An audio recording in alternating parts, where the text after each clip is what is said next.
dilaksanakan atau ditarikan oleh calon pengantin putri pada saat akan berumah tangga dengan maksud memohonkan keikhlasan dan restu kedua orang tua atas segala kesalahannya selama masa remaja.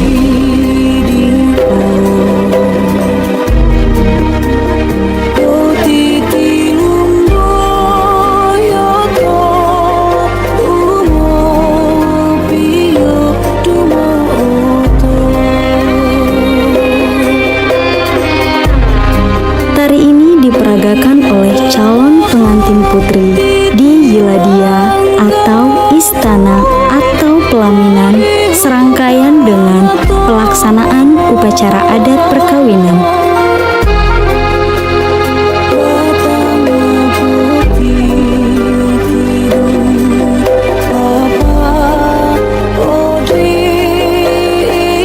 Tarian ini sudah ada sejak zaman pemerintahan Raja Eyato tahun 1672, sehingga semua unsur dalam tarian ini sangat kental dengan nilai-nilai agama Islam dan nilai moral serta nilai didik.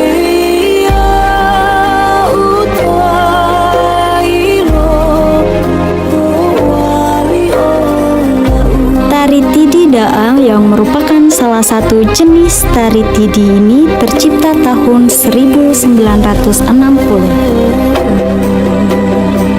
Tari ini dilaksanakan atau ditarikan oleh pengantin putri pada malam atau siang hari pada saat setelah pelaksanaan akad nikah dan tak dapat ditampilkan sebagai penghibur tamu dan tidak dapat ditarikan atau diwakilkan kepada orang lain yang bukan calon pengantin putri.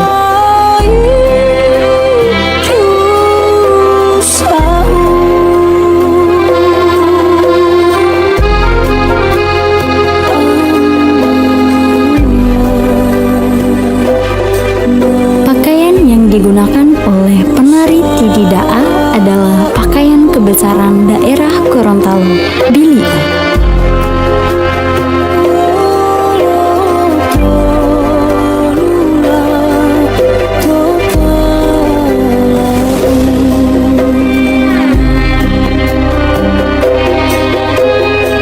Tidi Da'a dan semua atribut melambangkan 4 keterikatan, yaitu keterikatan dalam menjalankan syariat Islam, keterikatan sebagai ratu rumah tangga, keterikatan dalam menjalin kekerabatan antar keluarga, tetangga, dan masyarakat, dan keterikatan membatasi diri dalam pergaulan sehari-hari, juga menjalankan hak dan kewajiban.